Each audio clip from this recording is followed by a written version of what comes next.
শাক সবজি মানে হেবিডি দিছে যাই তাড়াতাড়ি যায় মার কই গে মা মা মা ডেল ডেল শাক সবজি চাই হেবিডি দিছে ওই যায় আহো কাজকে বেড়ি আজকে উচিত শিক্ষা দিমু বুঝি আজকে ওর রান্নার জন্য কিচ্ছু নাই কটা তরকারি দেন না না তরকারি মারকারি নাই কিসা কথা কনকে বুঝি উমরে জাংলা না দুনিয়ার তরকারি দেখে এলেন জাংলায় যে কটা দেখছো ওই কটা আমার বোনের নিকে থুয়ে দিছি বোন দ্বারা ফোন করে কতদিন ধরে কইতাছি আয় আয় তরকারিটি নিয়ে যা তরকারিটি জ্বালায় পাড়ার মানুষ পাগলা করে হালাইলো ওহন বোন দিয়া কবে বানা হে তরকারিটি দিয়া জাংলাটা খালি করে হালে আমি বাসি বুঝি ওই যে পাইকে গেছে পাইকে ওন থেকে আমার একটা পাইকে দেন আজকে রান্দিকে কি তুমি দুই চক্কে যা দেখো তাই চাও বাড়ি বাড়ি তুমি এত ডল ডল করার স্বভাব কাগো হ্যাঁ তোমরা কিনা খাই না তরকারি তরকারি দিবেন না ভালো করে না করে দেন আমি আর কত বাইতে তরকারি চাইবে যাই কেউ তো আর আপনার মতন এরকম সামারের নাগাল করে না হে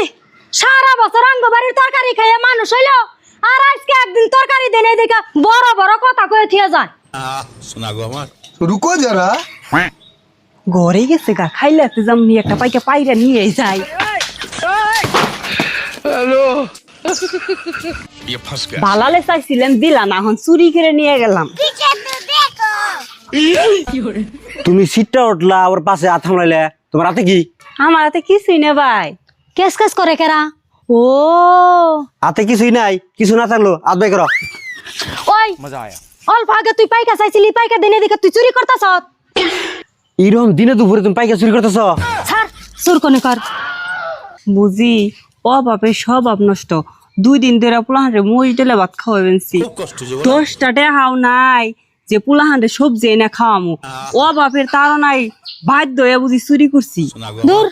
অভাবের তারনা ঠারনা এই এত কিছু করার পরে তুই সবজি রেখে গেছস ইয়ার কথা তুমি বিশ্বাস করতাছ বিশ্বাস টিশ্বাস নাই রিকোয়েস্ট করে যদি কইছে তাহলে পাইকা কাটা দিয়ে দে আর ধরো নিয়ে যাও ঠিক বলেছ যাও